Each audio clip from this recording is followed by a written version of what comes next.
Aleluia. Convido a amada igreja, vocês podem tomar assento na presença de Deus. Bendito seja o nome do Senhor. Glória a Deus. Amém, meus irmãos? Nós estamos vivendo uma espécie de avivamento aqui na nossa congregação. A presença do Espírito Santo é muito forte, é real e verdadeira. E é uma promessa do Senhor. Ele disse que aonde estiverem 2 ou 3 reunidos em seu nome, ali Ele estaria no meio deles. E Ele é fiel. Então eu creio que Deus sempre está onde disse que estaria.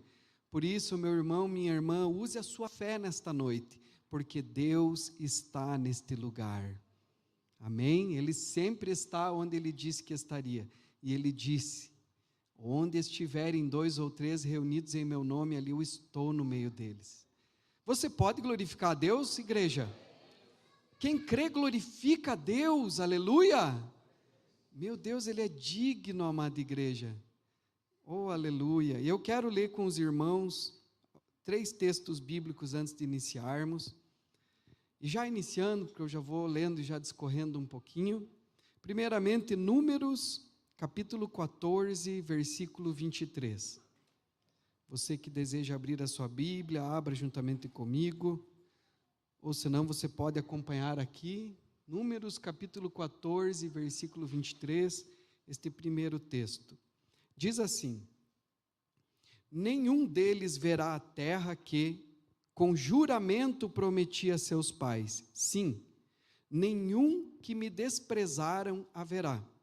Porém, o meu servo Calebe, visto que nele houve outro espírito e perseverou em seguir-me, eu o farei entrar à terra que espiou, e a sua descendência a possuirá. Vou ler novamente. Nenhum deles verá a terra que com juramento prometi a seus pais. Sim, nenhum daqueles que me desprezaram haverá. Porém, o meu servo Calebe, visto que nele houve outro espírito e perseverou em seguir-me, eu o farei entrar à terra que espiou, e a sua descendência a possuirá. Por que eu escolhi esse texto para esta noite, irmãos? Nós estamos estudando e estamos numa série de mensagens, tivemos um intervalo por conta da nossa conferência de jovens, mas nós estamos estudando sobre preparemo-nos para a batalha. Nós estamos realmente percebendo que precisamos nos preparar para essa batalha da hora final. E o Senhor está nos chamando, o Senhor está dizendo: a quem enviarei? Quem há de ir por nós? Por isso o nosso fio nuclear deste ano é: conta comigo, Senhor. Eis-me aqui, conta comigo, Senhor. E nessa preparação para a batalha da hora final, para a conquista da terra prometida, porque a Bíblia Sagrada diz que todos nós devemos nos considerarmos como peregrinos e forasteiros que não temos aqui morada, mas que buscamos a vindoura, a Canaã celestial, aquela que está no céu, aleluia. É por esta que nós devemos verdadeiramente batalhar nesta jornada da nossa vida, como peregrinos. Assim como também o povo de Israel foi tirado da terra do Egito, passou pelo Mar Vermelho, uma figura viva do batismo nas águas, e então eles adentraram no deserto e ali eles peregrinaram para chegarem à terra prometida. Esta, meus irmãos, é uma passagem que fala sobre a conquista da terra prometida, e é muito interessante, porque aqui nós vemos Deus falando não com agrado do povo de Israel, porque todos eles saíram do Egito e o Senhor tinha a intenção que eles chegassem logo na terra prometida. Mas por conta dos pecados deles, da incredulidade deles, chega um dado momento que o Senhor manda que Moisés separe 12 espias, dos cabeças de tribo. Não é qualquer um do meio do povo, não, os cabeças de tribo, os líderes, os príncipes de cada tribo, 12 espias. E estes homens que tinham o poder de influenciar toda a congregação, então vão para espiar a terra. E aí eles trazem 2 tipos de relatórios. 2 homens, Calebe e Josué, trazem um relatório positivo acerca daquilo que viram. Já os outros 10 espias, por isso nós não sabemos os nomes deles, porque Deus não faz nem questão, nem Deus não lembra nome de gente que não tem fé. Amém, irmãos? Nós não sabemos os nomes deles, mas esses outros 10 espias trouxeram um relatório negativo. Eles infamaram a terra. Com os seus lábios eles falaram mal da terra. Com os seus olhos, vejam só, na sua mente eles pensaram, com os seus olhos eles viram o mal, viram com incredulidade, com a sua boca, diz a palavra, eles infamaram a terra e o Senhor, e com o seu coração eles pensaram em voltar para trás, porque eles disseram assim: por que Moisés nos tirou da terra do Egito para nos trazer para morrermos nesse deserto? Estes homens vão matar as nossas mulheres e os nossos filhos e vão nos matar. Com os seus olhos eles olhavam e viam o seguinte: nós olhávamos para eles e eles eram como gigantes, nós os víamos como gigantes, há gigantes na terra. O problema é muito grande, nós não temos como possuir essa terra, nós não temos como entrar nessa terra, porque essa terra devora os seus moradores. E aí eles diziam ainda: aos nossos próprios olhos, diante deles, nós éramos como gafanhotos. Então nós nos vemos como pequenos gafanhotos diante desse problema, diante disso que vemos. Então a mente deles incrédula, os olhos deles enxergando o mal, olhos de incredulidade, olho mau, e a Bíblia diz: se os teus olhos forem maus, todo o teu ser será treva, e a boca deles falava coisas ruins, negativas, palavras de incredulidade, palavras de morte, ao ponto de infamarem a terra. Mas diante de toda esta atitude deles, o Senhor faz uma declaração. O Senhor diz que eles são rebeldes, o Senhor diz que eles são infiéis, o Senhor diz que eles não perseveraram em seguir ao Senhor, por quê, irmãos? Porque o Senhor na sua palavra tinha lhes dado uma palavra, tinha falado: essa é a terra que eu prometi. Pronto, se Deus disse que essa é a terra que eu prometi, por que estes 10 espias não agiram como agiram Josué e Calebe? O que Josué e Calebe disse? Mediante a murmuração, mediante a incredulidade, eles rasgaram as vestes e disseram assim: não sejam rebeldes, adorem a Deus, porque Deus disse que essa terra é nossa, está na palavra, é uma promessa, e se Deus falou na palavra, nós temos que obedecer. A única coisa que nós precisamos é subir e ir contra eles, porque nós vamos arrebentar, diz a Bíblia, o texto sagrado diz exatamente isso: o Senhor tirou deles a força, nós vamos comê-los como pão.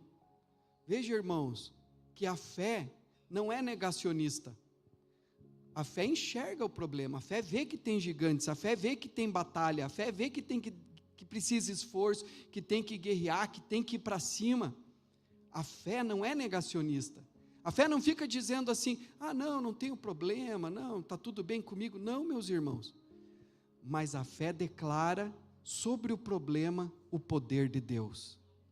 Os irmãos lembram daquele dizer muito antigo, eu aprendi, logo que me converti, ouvia muitos pastores falarem assim: não diga para Deus: Deus, olha o tamanho do meu problema, mas ao contrário, diga para o teu problema: veja o tamanho do meu Deus. E isso é usar a fé, irmãos. E nessa batalha da hora final nós precisamos aprender a usar a fé. Agora, lendo novamente o texto, os irmãos vão ter uma compreensão mais clara. Números capítulo 14, versículo 23, diz assim, e essa é uma batalha, quero que os irmãos façam o link com a nossa batalha aqui neste mundo, a nossa batalha nesta vida. Números capítulo 14, versículo 23 diz: nenhum deles verá a terra que com juramento prometi a seus pais. Sim, nenhum daqueles que me desprezaram haverá. Como que eles desprezaram a Deus? Com incredulidade a respeito da palavra de Deus. Nós temos que obedecer com fé a palavra de Deus, porque é a palavra de Deus, irmãos. Nós temos falado sobre isso, o amor à palavra de Deus. Como que eu honro a Deus? Às vezes eu quero ser abençoado por Deus, quero ser favorecido, quero ser protegido, quero ser amado por Deus, mas quando diz respeito à palavra de Deus, então isso eu desprezo. A palavra de Deus diz para eu fazer isso. Não, mas acho que não, acho que agora eu vou fazer do meu jeito. Então isso é desprezar o próprio Senhor. Está escrito aqui, sim, nenhum daqueles que me desprezaram haverá, porque o Senhor havia falado. Porém o meu...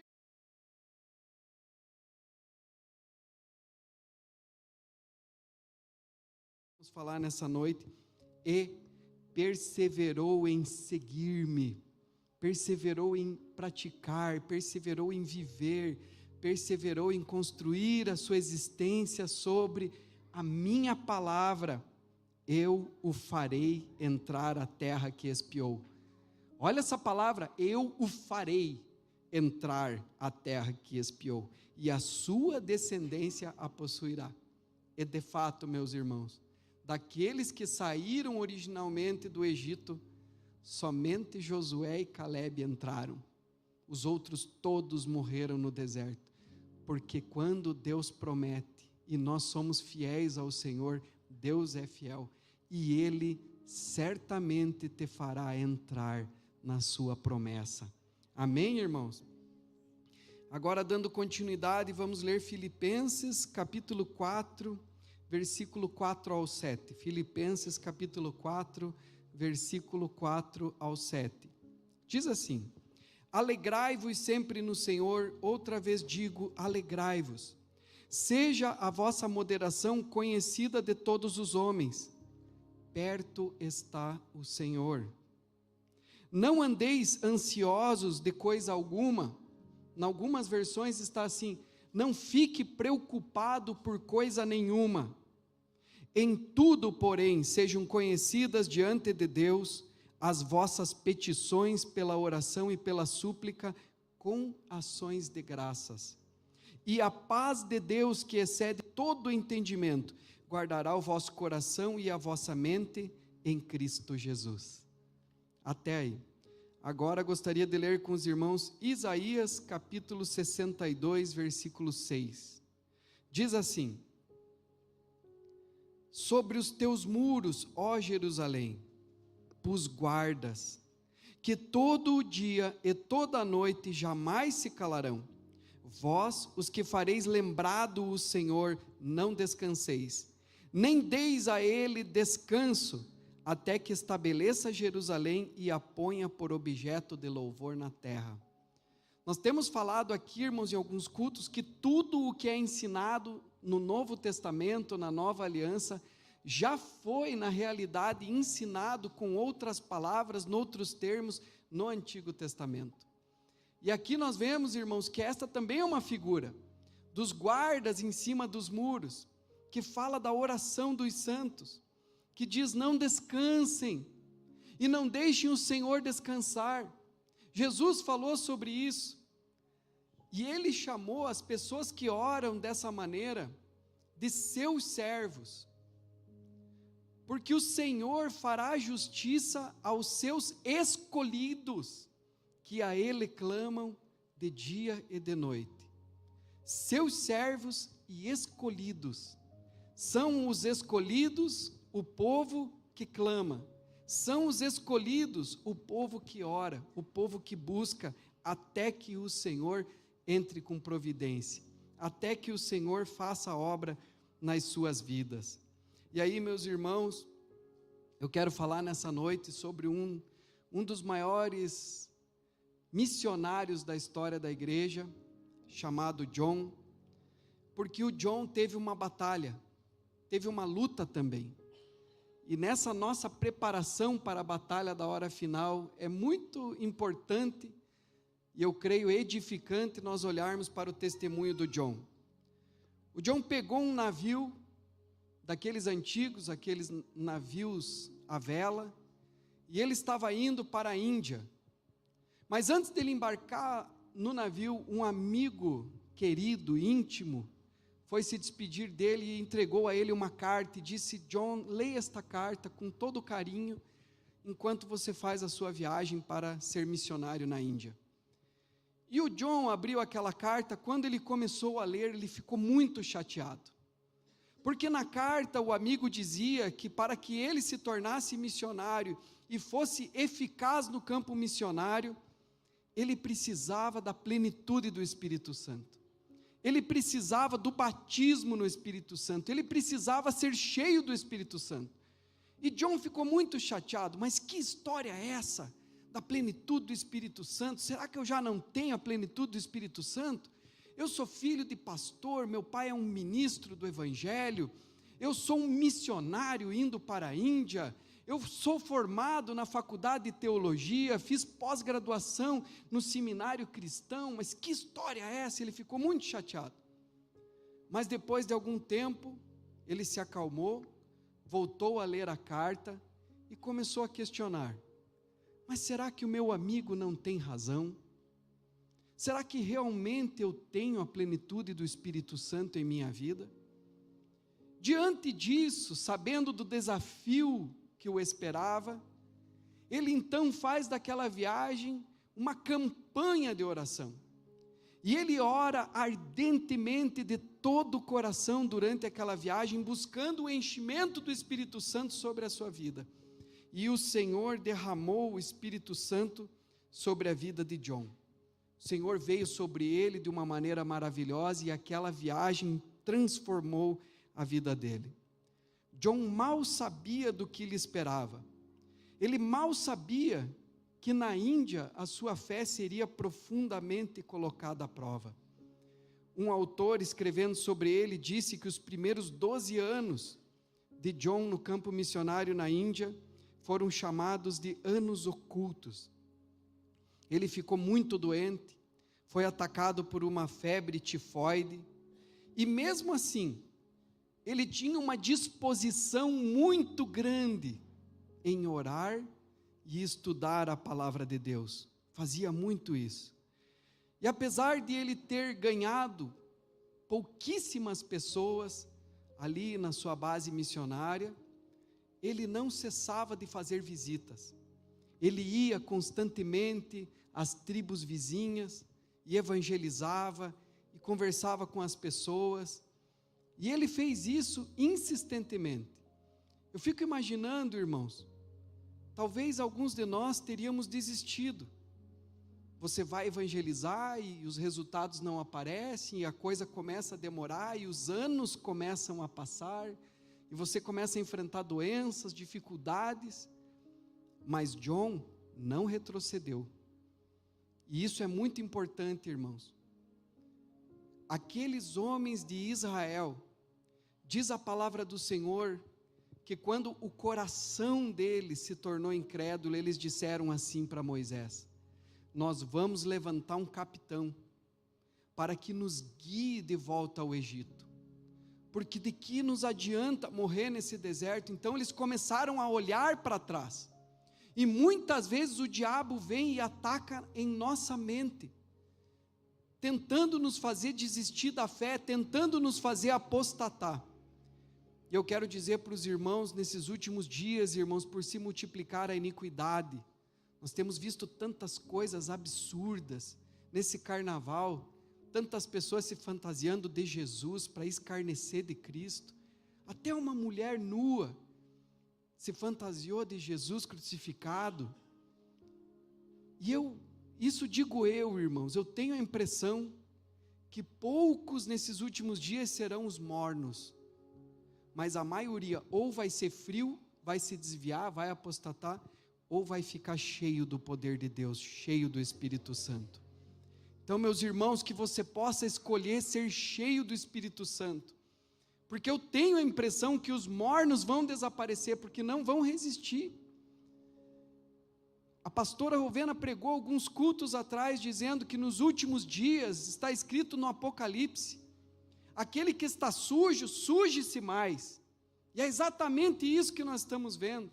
Uma proliferação da bandalheira, da pecaminosidade. Mas aquele que está cheio do Espírito Santo, aquele que se santifica, santifique-se ainda mais. busque ainda mais, santifique-se ainda mais, porque o Senhor está às portas, meus irmãos. E John, diante de todas as adversidades, batalhas, de todos os obstáculos, dificuldades que ele estava enfrentando, imagina, irmão, você ali batalhando para ganhar as almas, ninguém se converte, mas ele ficou firme, ele não retrocedeu. Da mesma maneira está escrito na palavra do Senhor: nos últimos dias, muitos abandonarão a fé, dando ouvidos a doutrinas de demônios, esfriarão, apostatarão, o amor esfriará, mas o meu justo, diz em Hebreus capítulo 11, viverá da fé. E se ele retroceder, a minha alma não tem prazer nele. Foi exatamente o que aconteceu aqui com estes 10 espias, que retrocederam, que queriam voltar para trás. Assim diz a palavra do Senhor para nós nos últimos dias. Nos últimos dias o meu justo viverá da fé, e se ele retroceder, se ele recuar, se ele voltar atrás, a minha alma não tem prazer nele. Meus irmãos, que eu e você possamos ser daqueles que dão prazer ao coração de Deus. E ele permaneceu firme numa vida cheia de oração, na sua oração diária, na sua devoção todos os dias, no seu estudo da palavra de Deus. E John inspirou um grupo de missionários a formarem a União de Oração do estado de Punjab, na Índia. Essa união de oração ainda existe até o dia de hoje. E esses homens de Deus tinham que se comprometer por escrito.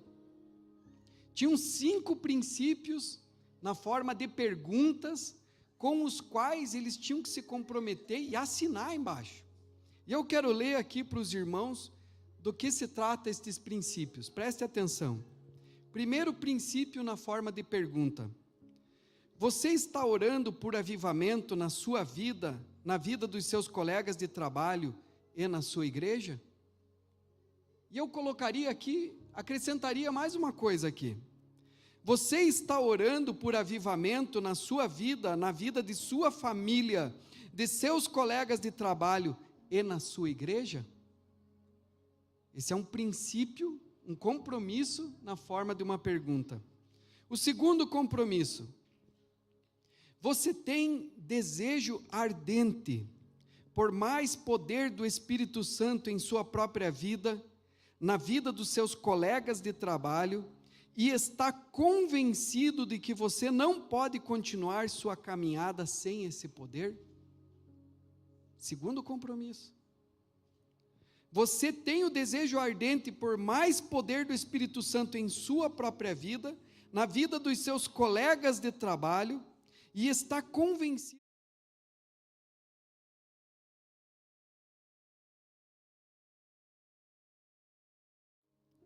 Você ora pedindo que nunca se envergonhe de Jesus?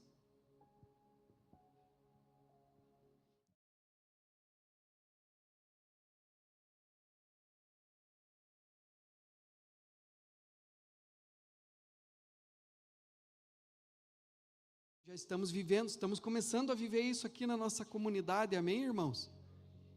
Lá nos Estados Unidos tem uma igreja lá, que está experimentando um despertar espiritual,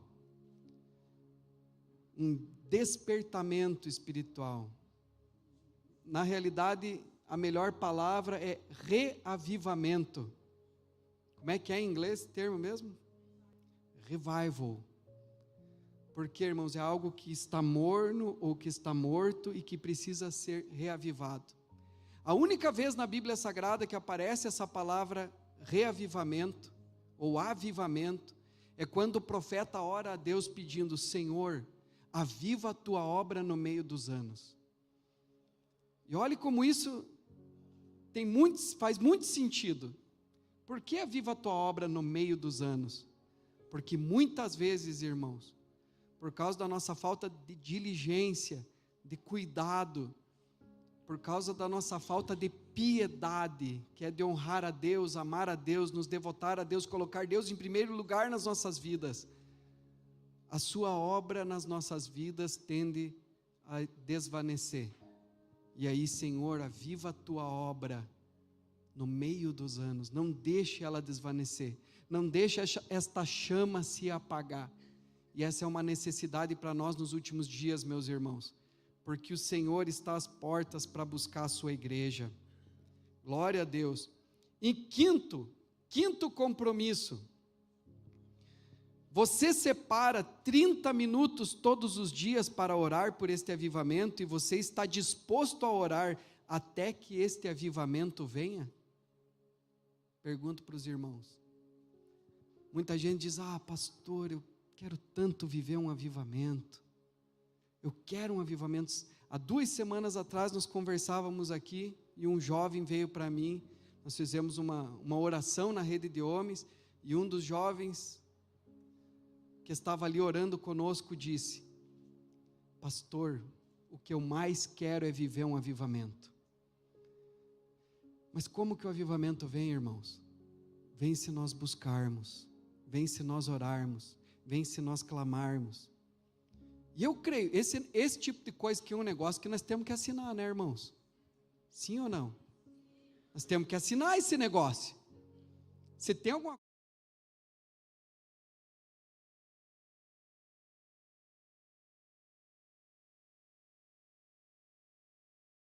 Senhor, avive a minha vida, avive a minha família, avive os meus colegas de trabalho, as pessoas com as quais eu convivo, avive a minha igreja, Senhor. E aí nos outros 30 minutos você faz o teu devocional, o teu TSD, você lê a Bíblia, lê a palavra do Senhor. E aí, irmãos, o que vocês acham? Veio despertar lá na vida do John? O despertar veio como um tsunami, aquela onda gigante que cai. Quando o despertar chega, irmãos, a gente não precisa fazer nada, porque muitas vezes a gente pensa: como é que eu vou fazer, pastor? Acho que vou plantar bananeira, acho que vou fazer a tal dinâmica, acho que vou fazer a tal coisa. Irmãos, quando o despertar chega, a gente não precisa fazer nada. Chegou. Não é pela força do nosso braço, não é pela nossa teatralidade, não é por nada que vem de nós, vem de Deus, e é poderoso, e é tremendo. Por isso o Espírito Santo está conclamando cada um de nós a usarmos a nossa fé, a crermos, a termos esta fé, e usarmos esta fé para buscarmos esse avivamento. O avivamento veio na vida de John, e ele fazia coisas com muita simplicidade, ele pregava com muita simplicidade, uma mensagem muito simples, mas era cheia de poder de Deus. Havia um tremendo poder de Deus, que fazia com que as pessoas se convertessem, que fazia com que as pessoas viessem à frente aceitando a Jesus. Nós podemos ver essa unção no próprio Senhor Jesus. Vocês sabem, irmãos, só um olhar de misericórdia de Jesus e a pessoa já desaba, já vai ao chão, já fica de joelhos, só um olhar.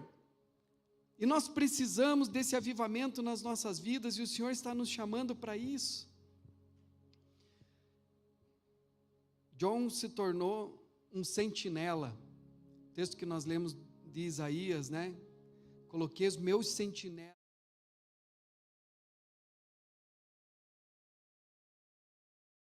Irmãos, nós como igreja somos o corpo de Cristo. Ser corpo de Cristo não é ser membro de uma religião, ser um membro do banco da igreja, não. Ser corpo de Cristo é assumir a missão de Cristo nesse mundo. Ele é o cabeça, nós somos o corpo, nós somos a boca, nós somos as mãos, nós somos os pés de Jesus.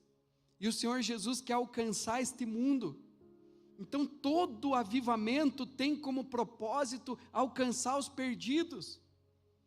E por que nós buscamos o poder do Espírito Santo? Por que nós buscamos um avivamento nas nossas vidas? Para que verdadeiramente nós sejamos o corpo de Cristo, para que todas as pessoas ao redor sejam abençoadas. Jesus veio ao mundo com um propósito. Deus amou o mundo de tal maneira que deu o seu Filho unigênito, para que todo aquele que nele crê não pereça, mas tenha a vida eterna. E ele não veio para condenar o mundo, mas veio para que o mundo fosse salvo por ele. E esta é exatamente, precisamente a missão da igreja. Porque nós somos o corpo de Cristo agora, e ele diz: vocês são o sal da terra, vocês são a luz do mundo. E o Senhor nos enviou para que nós estejamos indo e pregando o evangelho. Mas sem o poder de Deus nós não conseguimos fazer nada, irmãos. Sem o poder de Deus nós nos afatigamos. Sem o poder de Deus nós pensamos em recuar, em voltar atrás.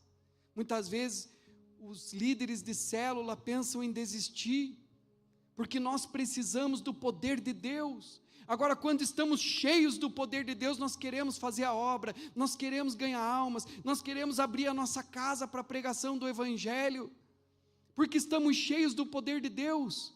Foi exatamente isso que Jesus disse para os seus discípulos: vão em Jerusalém e esperem até que do alto vocês sejam revestidos de poder. Vocês receberão o poder do Espírito Santo, aleluia. E então vocês serão minhas testemunhas. Este é o propósito. Vocês serão minhas testemunhas, tanto aqui em Jerusalém, na nossa Caçador, como em toda Samaria e Judéia, aleluia, Santa Catarina e Brasil, e até os confins da terra, aleluia. Irmãos, essa é a nossa fé, e nós estamos plantando igrejas entre os povos não alcançados, através da oferta do dízimo dos irmãos. E eu quero lembrar os irmãos da nossa fé, irmãos, quando em 2020 começou a pandemia, os irmãos lembram o que aconteceu? As igrejas foram fechadas, nós tivemos que começar a fazer os cultos online, e aí veio um medo, e agora, o que vai ser? Houveram pastores que tiveram que virar Uber. Algumas igrejas fecharam na cidade, fecharam as portas, mas nós nos imbuímos de uma fé, porque nós não dependemos de nada, nós dependemos do Senhor e da sua promessa. Ele disse: a porta que Deus abre, ninguém fecha, a porta que Deus fecha, ninguém abre. E aí, bem no meio da pandemia, irmãos, bem no início da pandemia, nós assumimos, nós já sustentávamos alguns missionários lá, ajudávamos lá em Fulacunda, missionária Márcia, missionário Ezequias, e nós assumimos compromisso com mais uma agência missionária, e depois aumentamos ainda com outra agência missionária. E no meio da pandemia, nós tínhamos naquela época 323 mil reais, de todos os 20 anos de igreja, de economia, e no meio da pandemia o Senhor deu uma palavra para a pastora Rovena, uma palavra de fé, e ela compartilhou comigo, e eu criei, porque a fé vem por ouvir, e ouvir a palavra de Deus, e nós honramos a Deus pela fé, e nós compramos um terreno, que hoje está avaliado em mais de R$1 milhão, era para pagar em 3 anos, em menos de 1 ano e meio, nós quitamos o terreno, compramos o terreno na pandemia, com a igreja fechada, aleluia. Quem pode glorificar a Deus, irmãos? Aleluia! Então, meus irmãos, aí a gente fica se arrepiando, agora, pastor, o governo, isso e aquilo. Irmãos, não interessa, nós não dependemos do governo, nós dependemos do Senhor nosso Deus, e de andar com Ele. Então, creia, meu irmão, você pode produzir, você pode continuar, e o ano de 2023 pode ser o melhor ano da sua vida. Quem crê glorifica ao Senhor, meus irmãos. Essa é a nossa fé. E nós vemos aqui, irmãos, ele se tornou um sentinela. O que fazia o sentinela? Eles iam nos muros e muitas vezes nas torres de vigília, eles ficavam olhando no horizonte, ficavam ali esperando, vigiando, para ver quem vinha ao longe, se era alguém para trazer boas novas, e eles podiam abrir os portões, ou se era alguém que vinha para invadir, e eles não podiam tosquenejar. Isso aqui está falando de oração, irmãos. Você não pode tosquenejar, meu irmão, porque se você tosquenejar, talvez seja exatamente neste momento, que o Senhor chegue, e a tua lâmpada precisa estar cheia de óleo, aleluia.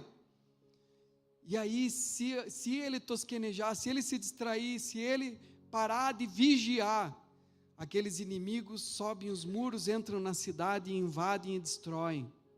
Então não tem como tosquenejar. É necessário ficar vigiando. Vigiar em oração, não só para discernir e fazer oposição àqueles que se opõem ao Evangelho, mas também para esperar pelo nosso Senhor Jesus. Amém, amados irmãos?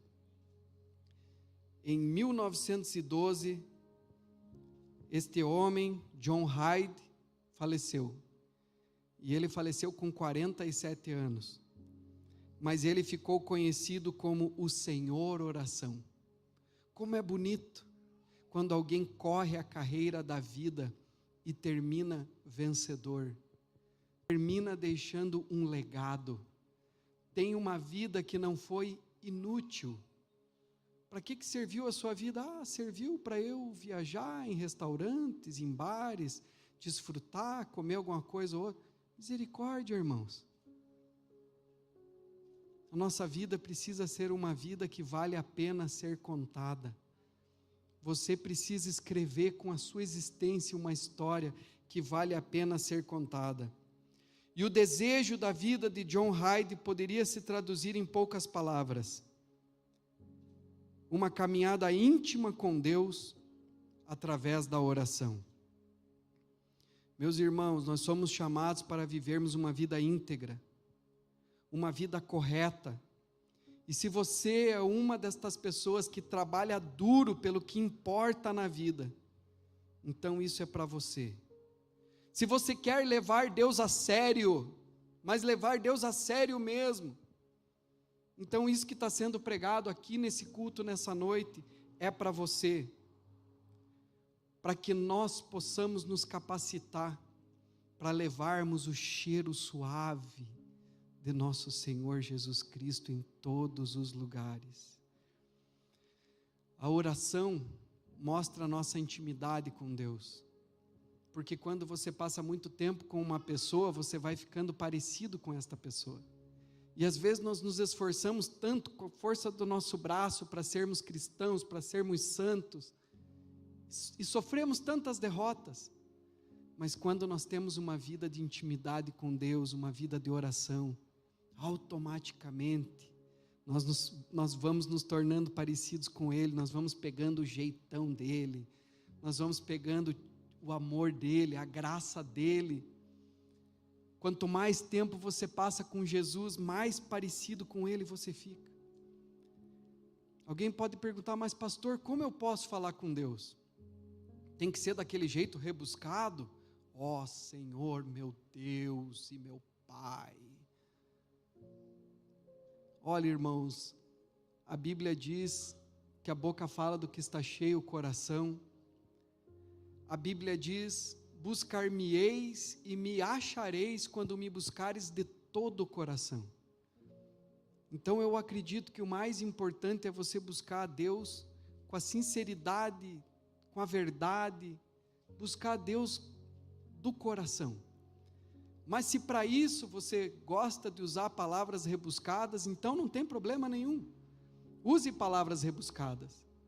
Mas uma coisa boa é nós aprendermos com as crianças, porque Jesus mesmo disse: da boca dos pequeninos é que sai o perfeito louvor, porque eles falam o que vem na cabeça, eles falam aquilo que está no coração, e Deus é Pai, então nós também devemos nos aproximar de Deus dessa maneira, com sinceridade, com simplicidade, e falar o que está em nosso coração.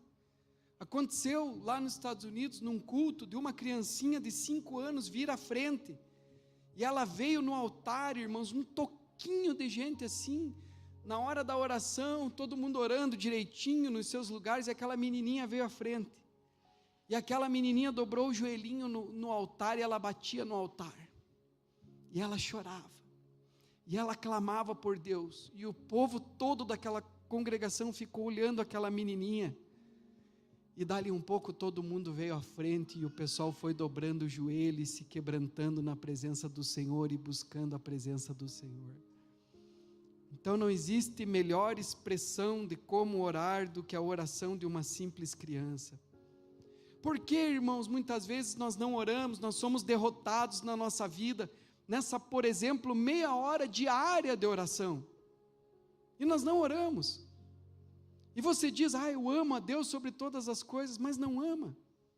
Porque se você amasse a Deus verdadeiramente, irmãos, você não negociaria esse tempo a sós com Deus.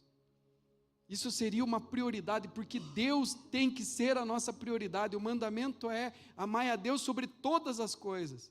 Mas você faz tudo durante o dia, e daí por último você pensa, mas agora eu já estou muito cansado, amanhã eu vou orar. Misericórdia, isso não é honrar a Deus. E por que nós somos tão derrotados nessa área, irmãos? Porque existe oposição. Existe a oposição da nossa carne. A nossa carne prefere comer, beber, assistir. E existe oposição do diabo. Os missionários dizem que Satanás treme quando alguém se coloca de joelhos para orar. Que ninguém é tão forte quanto no momento que está de joelhos para orar. E que a igreja caminha melhor de joelhos. Aleluia! Você pode glorificar o Senhor, igreja? Isso é verdade. Quando nós conseguimos mobilizar toda a igreja para buscar o Senhor, para buscar avivamento, para oração, a igreja cresce. Muitas pessoas se convertem, a gente percebe, é visual. Nós precisamos disso, irmãos. Precisamos dobrar os nossos joelhos e orarmos. A primeira coisa da oração, confiar. Hebreus capítulo 4 diz que nós podemos nos aproximar com confiança do trono da graça, porque o trono é trono de graça, e graça é concedida ao necessitado. Entre com confiança, confie. Oração fala de confiança. Em segundo lugar, a oração nos leva a abrirmos o controle e deixarmos Deus agir. Como nesse texto de Filipenses que nós lemos, preste atenção, diz aqui, Filipenses 4, versículo 6, não andeis ansiosos, não se preocupe com coisa nenhuma, em tudo, porém, sejam conhecidas diante de Deus as vossas petições, pela oração e pela súplica com agradecimento, com ações de graças, e a paz de Deus que excede todo o entendimento, guardará o vosso coração e a vossa mente em Cristo Jesus. É abrir mão do controle, é deixar Deus agir, porque muitas vezes, irmãos, quando a gente quer passar na frente do Senhor, nós damos de cara com um muro de tijolos. Ele disse assim, aquele que quiser vir após mim, negue-se a si mesmo, tome a sua cruz de cada dia e me siga. Mas às vezes a gente quer resolver do nosso jeito, não, eu tenho que resolver isso aqui, vou fazer do meu jeito, vou comprar, vou vender, Não, meus irmãos, entregue para o Senhor, não se preocupe com nada, busque a Deus, busque a direção de Deus, siga atrás, vinde após mim, deixe o Senhor dirigir a sua vida. É nesse momento que o Senhor vem para nós e diz, pare com isso, ore, e me deixe proteger a sua mente, deixe eu levar o seu fardo. Por isso diz, apresente a Ele toda a sua necessidade com súplica, com orações e com agradecimento. E já começa a agradecer, Senhor, eu te agradeço, porque Tu és o meu Deus, porque Tu tens cuidado de mim. Em terceiro, irmãos, diga a Deus os detalhes da sua necessidade, já em espírito de gratidão. Amém? Essa é a nossa fé. Fale os detalhes. Seja honesto com o Senhor, porque não adianta esconder nada. Ele sabe de todas as coisas. Não adianta você ir na oração com máscara. Entre pedindo misericórdia, pedindo perdão, pedindo graça, pedindo transformação. Entre na presença do Senhor. Quarto, quando a gente ora, ore em termos específicos. Seja específico em sua oração. Fale para Deus, seja específico. E você vai ver o poder de Deus na sua vida. Você está comprometido com isso, meu irmão? Eu quero dizer para os irmãos, nós precisamos da fé. E a fé vem da palavra de Deus e da oração. Aquele povo que saiu do Egito, eles estavam com muitos problemas, porque eles não tinham relacionamento com Deus. Por isso eles não conseguiam crer na palavra de Deus. E a mente deles foi minada a recuar, a voltar para trás, a levantar do seu próprio braço um capitão, para que eles pudessem voltar para o Egito. O melhor vislumbre que eles tinham da vida deles, vão voltar lá para ser escravo lá de volta, do mundo lá, vamos voltar lá para o pecado, vamos voltar lá nos divertir, vamos voltar lá. Misericórdia, irmãos. A mente. Então a primeira coisa que nós temos que arrumar é a nossa mente. A segunda coisa que nós temos que arrumar é os nossos olhos. A terceira é a nossa boca. E a quarta é o nosso coração. Por isso quero convidar você a se pôr em pé nesse momento. Em nome de Jesus. Aleluia. Coloque a sua mão, as suas duas mãos sobre a sua cabeça. Vamos orar pela nossa mente nesse momento, em nome de Jesus. Senhor meu Deus e meu Pai, a Tua palavra diz que a nossa mente é o campo de batalha, onde Satanás lança as suas setas inflamadas, querendo nos fazer retroceder, querendo nos fazer voltar atrás. Meu Deus, consagre os nossos pensamentos, que nós possamos obedecer a Tua palavra e fazer conforme está escrito, trazer cativo o nosso pensamento a Cristo Jesus, não deixarmos a nossa mente passiva pensando qualquer coisa, pensando coisas pecaminosas e que não te agradam, mas que nós possamos trazer a todo momento os nossos pensamentos cativos a Cristo Jesus. Senhor, nós consagramos o nosso pensar, consagramos a nossa mente agora, Pai, em nome de Jesus. Coloca em nós agora o capacete da salvação, é o que nós te pedimos em nome de Jesus, amém. Em segundo lugar, irmãos, a nossa visão. A fé também se manifesta pela visão.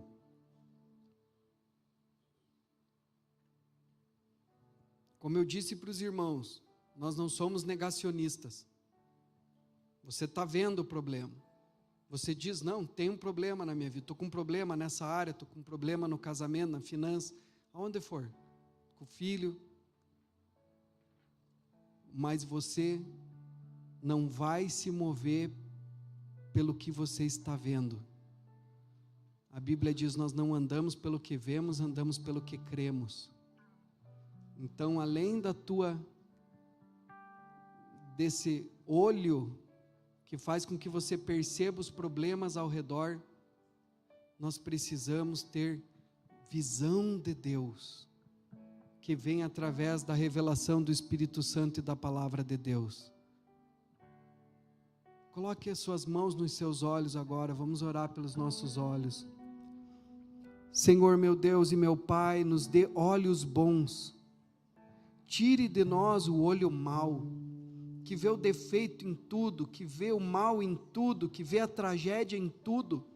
Senhor, que nós possamos ter olhos bons, que nós possamos olhar e ter a visão que o Senhor quer nos revelar, Pai.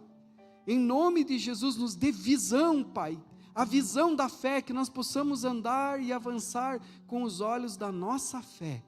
É o que nós te pedimos em nome de Jesus. Amém. E graças a Deus. Amém, irmãos? Terceiro lugar, a nossa boca. A nossa fé influencia a nossa mente, influencia os nossos olhos e influencia a nossa boca. Quantas vezes a gente está produzindo a partir dos nossos lábios, e a Bíblia fala disso no livro de Provérbios, que a boca é fonte de vida e fonte de morte, e que o homem que sabe destas coisas desfruta colhe do seu fruto.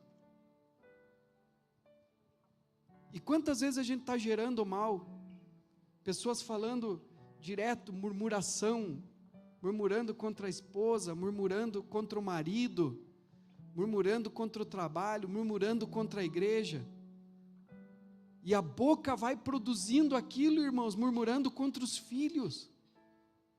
Mas se nós mudarmos os nossos lábios, e começarmos a abençoar, e eu digo para os irmãos, ontem eu fui num culto, do aniversário de um pastor aqui da cidade, amigo nosso, e tinha um conferencista de fora, e ele falou sobre isso, que o Espírito Santo trouxe um insight para ele.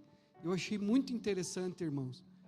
Ele disse assim: Deus falou para mim que eu deveria, pelo menos 10 minutos no início da minha oração, abençoar a minha casa, abençoar a minha família, gerar palavra de vida, palavra de bênção dentro da minha casa, sobre a minha família, sobre os meus filhos, sobre o meu trabalho. E ele começou a fazer isso.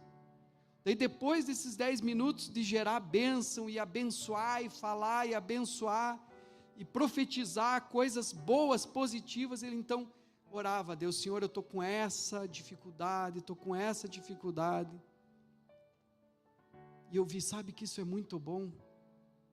E ele disse assim: se você fizer isso, eu tenho certeza que em uma semana, o ambiente da tua casa já vai ser transformado. Porque a nossa boca produz, irmãos. E aí o que acontece? Você endireita a mente, endireita os olhos, endireita a boca, o coração se endireita. Nós já oramos pela boca, não, né? Coloque a mão aí na sua boca em nome de Jesus, vamos orar pelos nossos lábios. Senhor meu Deus e meu Pai, nós consagramos os nossos lábios. Tira toda a bobice dos nossos lábios, tudo aquilo que não provém de Ti, tudo aquilo que não edifica, tudo aquilo que não abençoa, que nós venhamos levar a sério, ó Deus, os nossos lábios e as nossas palavras, e não falar palavras destrutivas, mas falar palavras de vida, palavras que produzem milagre, que produzem transformação, que produzem vida. Senhor, nós consagramos os nossos lábios para a honra e glória do Teu nome, em nome de Jesus, amém, graças a Deus.